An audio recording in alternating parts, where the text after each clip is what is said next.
Hospital. Right now, 56 people are in the hospital system awaiting the results of their coronavirus test.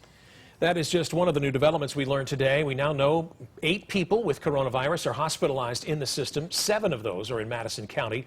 1 is in another part of North Alabama. We also know 2 of the 8 people are on ventilators. Thanks for joining us. I'm Dan Schaefer. And I'm Naja Sherman. We have team coverage tonight following today's developments. We begin with Way 31 Sydney Martin. She is live at Huntsville Hospital, where the CEO, David Spillers, talked about flaws in the coronavirus testing system here. He says some people have waited nearly 2 weeks to get results and learned some people might want to get retested. Sydney. Naja, Huntsville Hospital CEO David Spillers said some of the first people to be tested at the fever and flu clinic 12 days ago still don't have their test results back.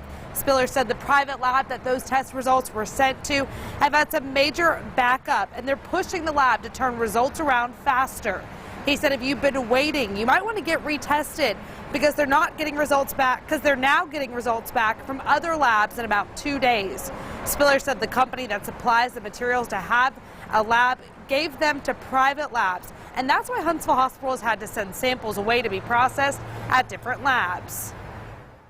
We have one of the largest hospital-based labs in America sitting right beside our hospital, and for whatever reason, the government chose to allocate lab test kits to LabCorp and Quest and national labs, and not to hospitals like ours where we could do immediate testing and turn it around quickly. I think that was a flaw in the system and continues to be a flaw in the system.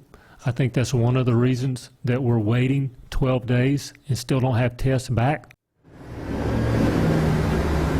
Spillers said right now Huntsville Hospital has just about everything they need except for the software to process the test. He said Roche Laboratories, the company that distributes the supplies, told them that they were directed by the federal government to give the software to large national labs and then to university labs like UAB, which has already gotten the software. Spillers said Huntsville Hospital sees more patients annually than any other hospital in the state, and it is the busiest hospital.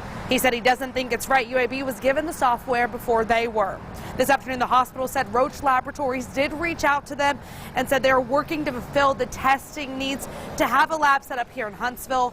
Right now, we're still waiting to hear back from Huntsville Hospital on when that supplies will arrive. Live in Huntsville, Sydney Martin, Way 31 News.